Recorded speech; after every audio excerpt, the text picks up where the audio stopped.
24 minutos, señores. Todavía tenemos pues los comentarios tanto de José La Luz como de Melton Pineda, pero en estos momentos está con nosotros Rubén Bichara, vicepresidente ejecutivo de la Corporación Dominicana de Empresas Eléctricas Estatales, CDEE, y Rubén Bichara es además el director operativo de la campaña del presidente Danilo Medina. Entonces vamos a hablar con Rubén Bichara. Yo empezaría, Rubén, por las plantas a carbón, porque la semana pasada pues hubo un anuncio importante ya de la llegada de una parte del equipamiento de esta planta a carbón. No, y el presidente lo anunció también en su discurso y dijo del financiamiento, de los desembolsos. Sí. Entonces, como hay algunos temas conexos a lo de las plantas a carbón y lo han querido también ligar con otra cosa, sería bueno que empecemos por ahí. Bueno, primero mi agradecimiento y mi alegría de poder compartir con ustedes, personas tan queridas y tan respetadas. De verdad que es un honor para mí poder estar con ustedes esta mañana.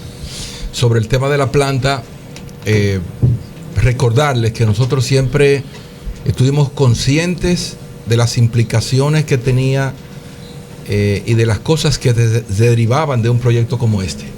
O sea, eran situaciones, y para mí fue elocuente el hecho de que el ingeniero Marcelo Jorge se presentara a mi oficina justo con la aprobación del contrato especial en el Congreso para decirme: Bichara, estoy aquí porque este proyecto fue detenido a inicio de los años 80. Oigan eso. Y yo estoy aquí siendo el administrador de hace 30 años, siendo el administrador de la CDE. Uno de los hombres más serios que yo conozco. Un hombre que Marcelo honra los salones del sector eléctrico en la CDE. Entonces, para mí eso fue muy significativo y ya confirmaba el hecho que habíamos identificado y de la necesidad de que este proyecto fuese una realidad. Entonces, gracias a Dios y al apoyo de ciudadanos y ciudadanas conscientes como ustedes y muchos otros más, el proyecto sigue muy bien. El presidente de la República ha sido enfático en que el proyecto sabe de la importancia, de la prioridad y de que ese proyecto es fundamental para una crisis definitiva del sector. Entonces vamos muy bien. Tenemos ya el 80% de las piezas prioritarias en el terreno y las obras civiles han avanzado enormemente. Estamos ya en la fase donde el tema mecánico es el tema fundamental y el trabajo especializado, pero vamos a un ritmo que no deja nada que desear. O sea, para hacer un proyecto así estamos en un nivel de ejecución de un 60%, y Dios mediante, a finales del 2017 esa planta debe estar en operación comercial plena, supliendo 720 megavatios, y por la calidad de esos equipos, las empresas que están siendo las gestoras y los fabricantes de ese proyecto y los diseñadores de esa planta, es un activo que el país podrá disfrutar por más de 40 años si tiene el tratamiento y el cuidado como ha sido concebido. Sí, el tema del financiamiento ha ido funcionando. ¿Cómo ha ido funcionando el financiamiento? Mira, el financiamiento obviamente ha tenido dificultades. Eso se puede ver de dos puntos de vista. Mientras menos financiamiento tú logras, pues el proyecto pues va mucho más cómodo. Mejor. Porque el país está tomando recursos propios para un activo. A diferencia, o sea, lo que esa planta cuesta es lo que nosotros nos gastamos en un año en subsidio, quemándolo en combustibles. ¿El precio de los combustibles ha impactado en eso, de los combustibles internacionales, que tengamos que destinar más subsidio al sector eléctrico? Definitivamente, o sea, cuando nosotros evaluamos el subsidio eléctrico, estuvo en un momento en $2,000 millones, justo lo que cuesta la planta, en un año. Casi lo que se le entrega a educación. Entonces, ahora mismo está colocado en $400 millones, 450, producto de la baja de los combustibles. Eso significa que ese ahorro, digamos, si se le puede llamar así, esa disminución del subsidio ha permitido también a nosotros poder sortear las ausencias del financiamiento, que ha sido, digamos, bombardeado, boicoteado, atacado, impedido por dos o tres. Rubén, perdón. ¿Cuánto va a costar esa planta? La planta está contractualmente en 2.040 millones de dólares. ¿Y cuánto era el subsidio? El subsidio llegó a colocarse en 2.000 millones al año. Al año. O sea que esa planta que nos va a servir por 40 años equivale a lo que era un año de subsidio. Correctamente. Pero, señor, tú estabas quemándolo. Tú estabas tirándolo. Eso era botándolo. Para hacer una compra de un activo. O sea, cada año nosotros podíamos financiar una planta. ¿Qué tiempo duró siendo el subsidio de 2.000 millones de dólares? Bueno, recuerda que la planta de carbón tiene un costo diferente a una planta de otra tradición. No, igual que el subsidio. Con ese subsidio, anualmente tú podías hacer una planta todos los años. Todos los años. Pero ese subsidio lo pagó Venezuela con Petrocaribe, es decir, prácticamente. Es decir, lo compensábamos. ¿Cómo lo pagó Venezuela?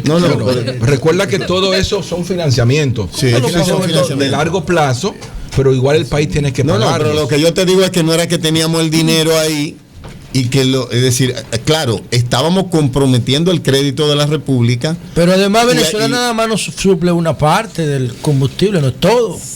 Yo estoy de acuerdo, pero lo que yo quiero decirte es que... O sea, no hubo un sacrificio del pueblo dominicano pagando totalmente. Lo sigue habiendo de 400 millones ahora mismo. Hay un sacrificio del pueblo dominicano que es mucho mayor de los que tenemos que pagar el servicio eléctrico, porque a pesar de la caída de los precios, no se reflejan. Una planta cada año se votaba en subsidio. Claro que se refleja. Tú estás de 700 bajando el subsidio de 1.600 a 400 millones de dólares. Son 1.200 millones de dólares. Ese dinero se refleja, perdóname Rubén, en las erogaciones del Estado.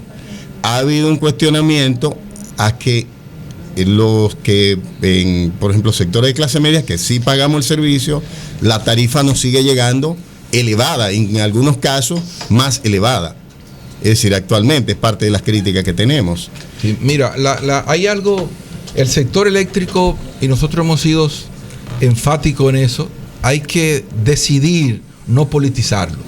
¿Por qué? Porque el sector eléctrico, si algo ha sido víctima, es de la verdad. Ha sido la primera víctima en el sector, la verdad. Entonces tú tienes que decidir. Veo el tema eléctrico como una solución prioritaria para que demos un salto sostenible y definitivo de progreso y de país, o lo tomo para hacer política, o lo tomo para defender intereses, a veces inconscientemente, producto de la ignorancia del tema de mucha gente. Entonces, ¿qué pasa con la tarifa? Hay 8 escalones en la tarifa eléctrica, 8 escalones. Y hay un segmento de la población, ustedes sabían que el 80% de la energía que se consume, lo consume un 25%, y que un 75% de nuestros clientes consumen de 201 kilos hacia abajo. Es decir, si tú aplicas una tarifa técnica acorde en este momento, tú estarías castigando a 7 millones de ciudadanos. Por eso esto hay que verlo de un punto de vista técnico profesional. Hay que buscar un procedimiento, porque tú tienes aquí un segmento que te paga 4.44 por kilo. Entonces, para tú poder llegar a ese precio con los combustibles, cónchole, tienes que bajar mucho. Entonces, hay que buscar un procedimiento que te reconozca el tema de lo que tú puedas transparentar los combustibles en la tarifa, pero también sabiendo que hay un segmento que por el precio que te paga no ha llegado a ese nivel todavía. Entonces tú tienes que compensar para poder lograr no afectar a ese 75% de la población que es el que está siendo subsidiado en este momento, no obstante los precios. Sobre pacto eléctrico, ¿realmente hay posibilidades de que esto se firme en abril? Como dijo el presidente, algunos empresarios lo han puesto en duda. Por ejemplo, el presidente del CONEP dijo que difícilmente esto se pueda lograr antes de las elecciones. Mire, el pacto, nosotros como Corporación Dominicana de Electricidad hemos siempre tenido a la disposición de la cooperación. Lo primero que hicimos fue 29 reuniones, una con cada sector, previo al pacto, como un aporte al pacto eléctrico. Entregamos un dossier contentivo de las posiciones y los deseos de cada asociación gremial, social o técnica con relación al sector eléctrico. Lo pusimos a disposición. Ahí pusimos todos los sectores que de una forma u otra podían tener aportes o ideas en cuanto al pacto. y solamente le dijimos a ellos, nuestro deseo es cooperar para que el pacto se dé y que podamos blindar los proyectos de largo plazo, porque en el sector eléctrico lo único rápido es el inicio. No hay ni un solo proyecto que tú puedas hacerlo en el corto plazo.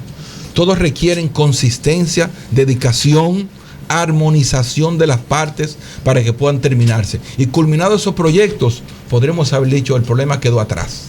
Entonces el pacto puede tener la virtud de blindar los proyectos de largo plazo que el sector eléctrico demanda.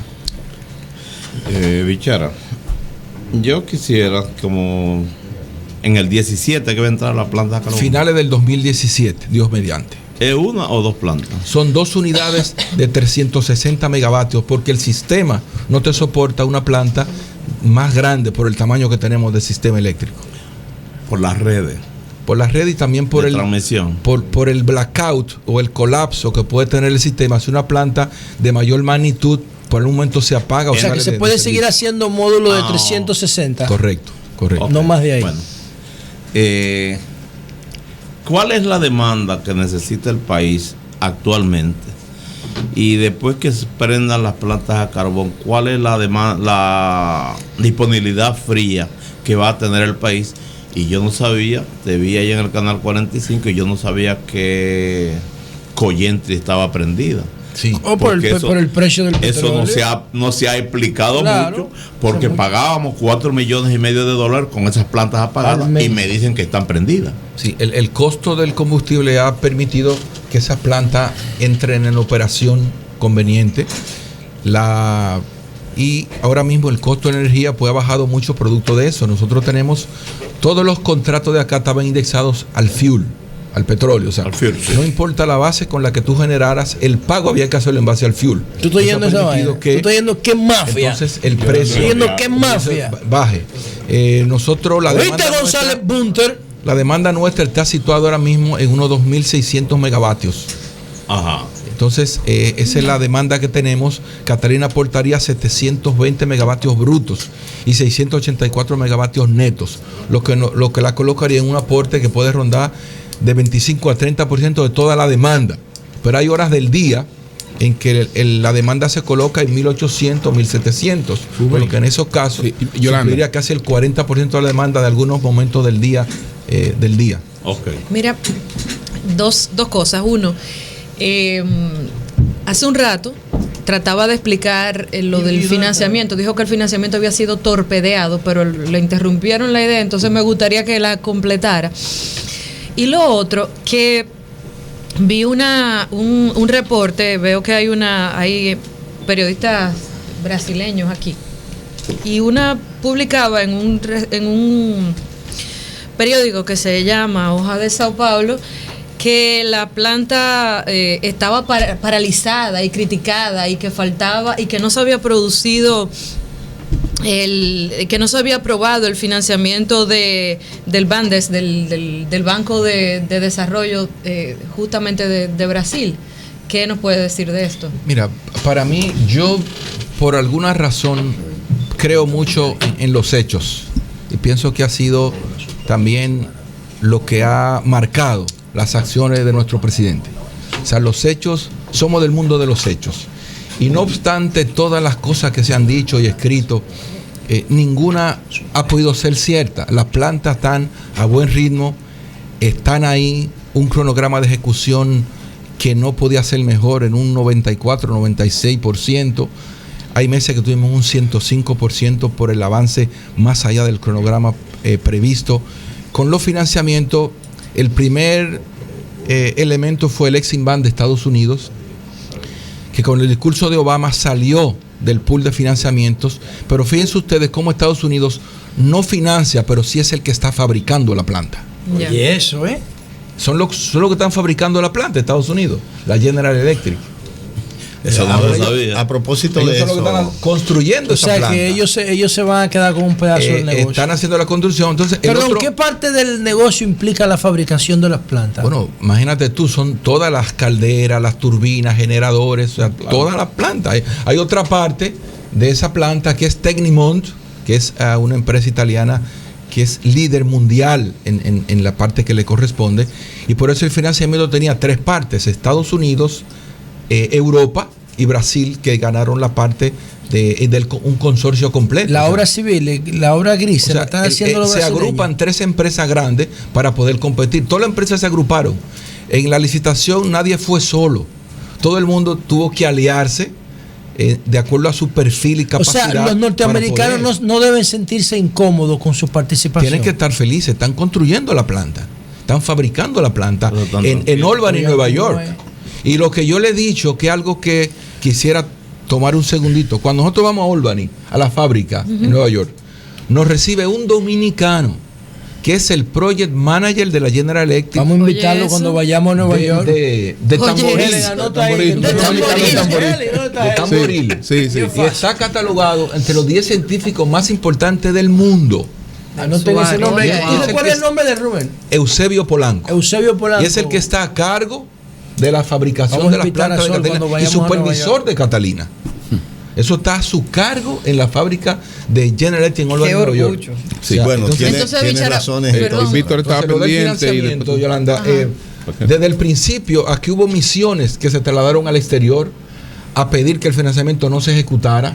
Todavía en el día de ayer recibimos un impedimento para que el grupo europeo no siga desembolsando más de los 200 que ya dio e impugnándolo por eso. O sea, ha sido todo un equipo destinado a impedir que el financiamiento se dé. Ahora, la planta está ahí, va a buen ritmo, el financiamiento se inició felizmente. Todo lo que se ha dicho nunca ha podido prosperar, y eso es gracias al respaldo y la decisión firme del presidente y de gente como ustedes que han estado claros de dónde hay que situarse para que esto pueda llevarse a la realidad. Y el Bandes ya...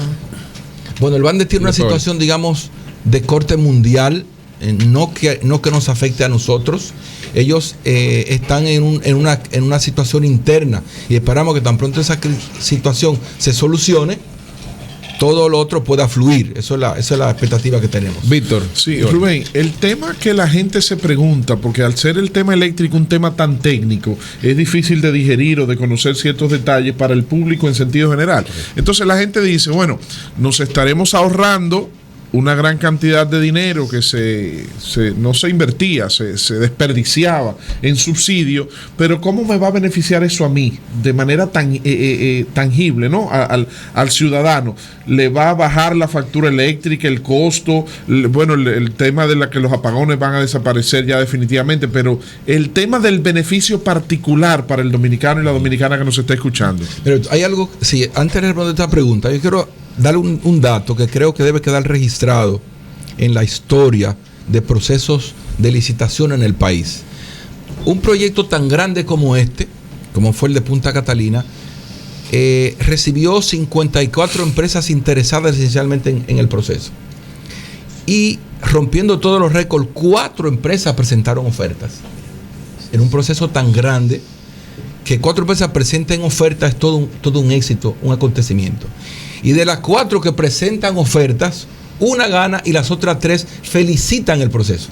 O sea, los que pierden, los que participaron, mandan una carta de felicitación, reconociendo el proceso del que salen y poniéndose a disposición para cualquier otra cosa que el país requiera, demande y organice a modo de concurso. Pienso que es un elemento que tengo que reconocer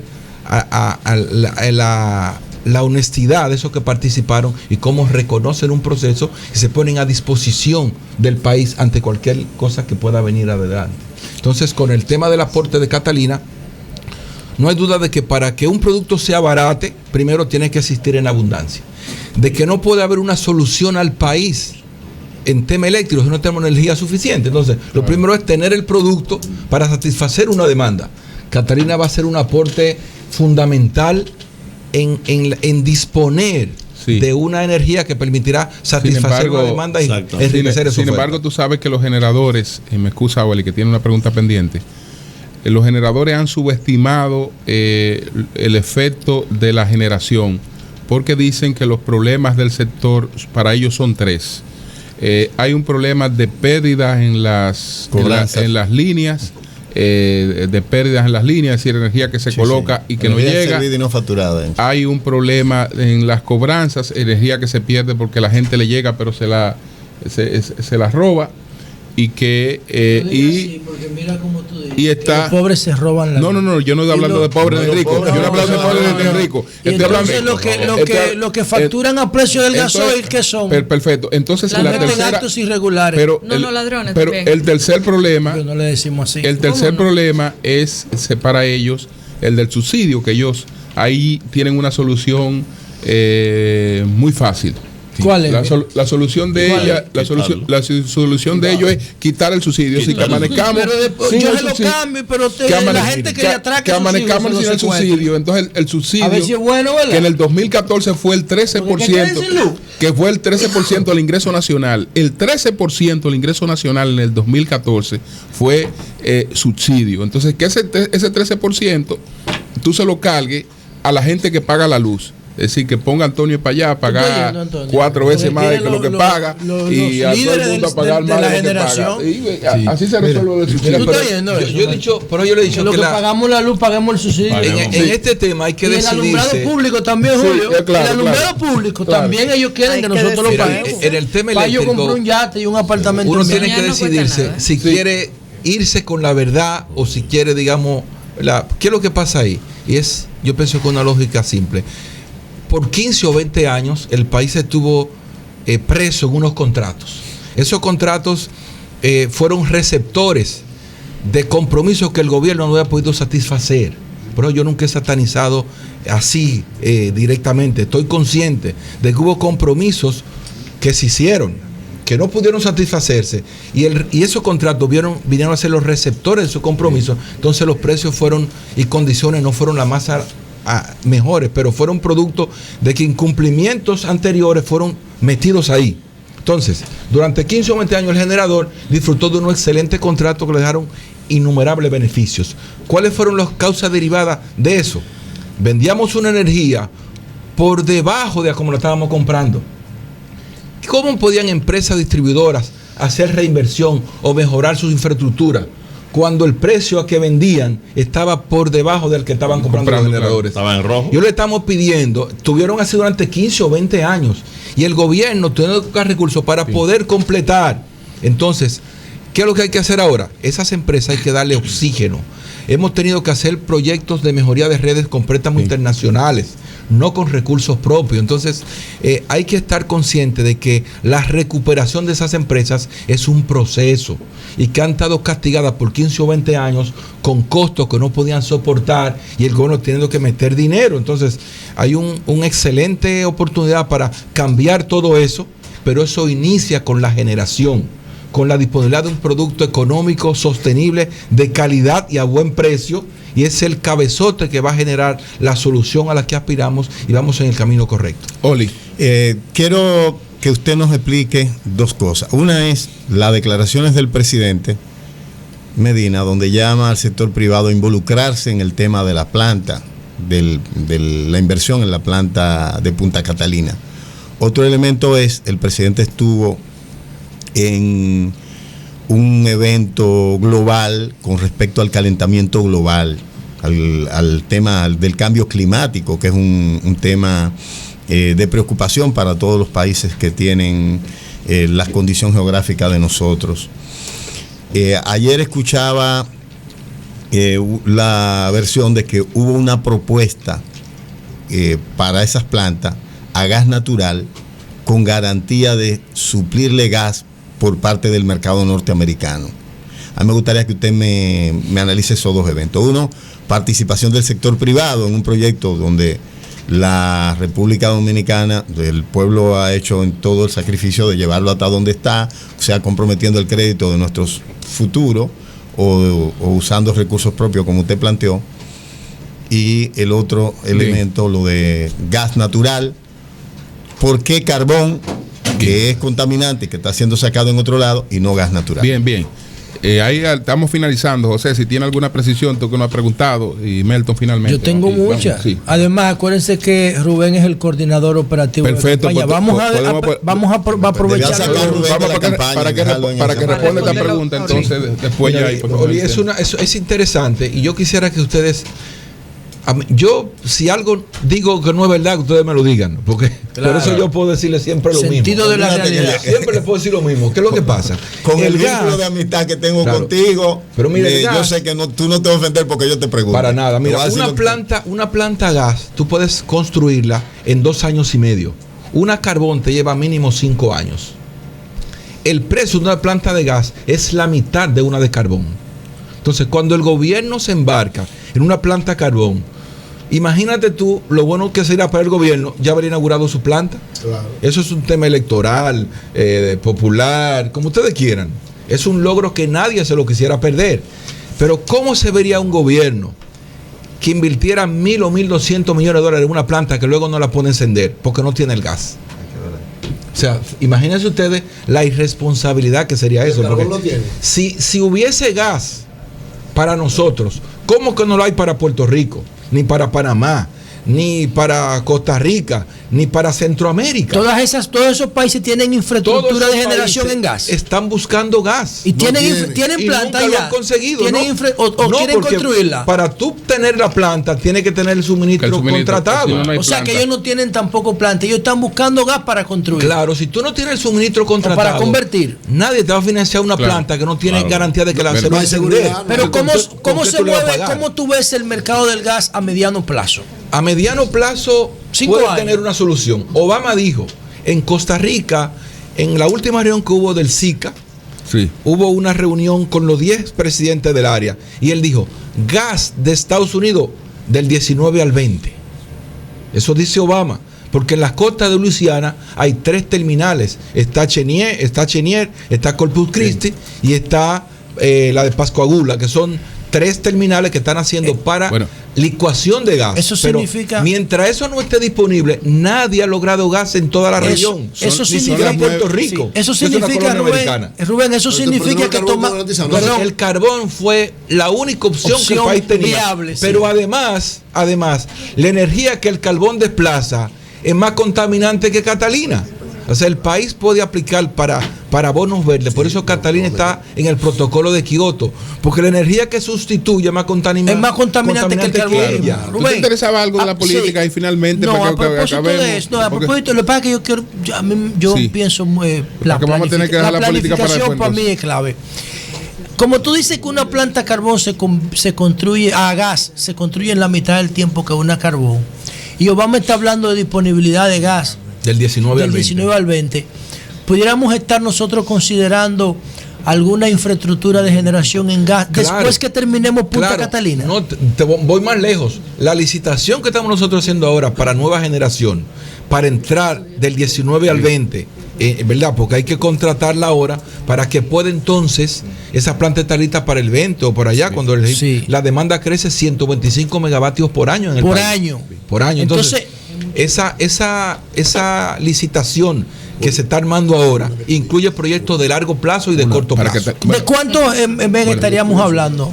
Habría se van a que licitar. pensar en una planta de ciclo combinado que sea de 500 megavatios hacia arriba, porque para tú justificar construir una terminal de gas natural licuado que tenga regasificadora, necesita que la demanda de esa terminal sea superior o igual a 500 megavatios para que sea rentable económicamente. Eury.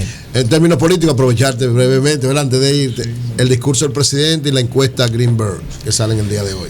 Mira, no hay duda de que tenemos un presidente... Hay que reconocer con Bichara aquí, ¿por qué no hacerlo? Sería una mezquindad que él sale como el tercer sector mejor valorado. Exacto, del en el gobierno. gobierno. Primero está educación con un 92%, salud con un 67% Y luego el sector eléctrico con un... Nunca había tenido, No. creo. Al un contrario, 60. siempre era condenado. Nunca en la Era lo historia. peor.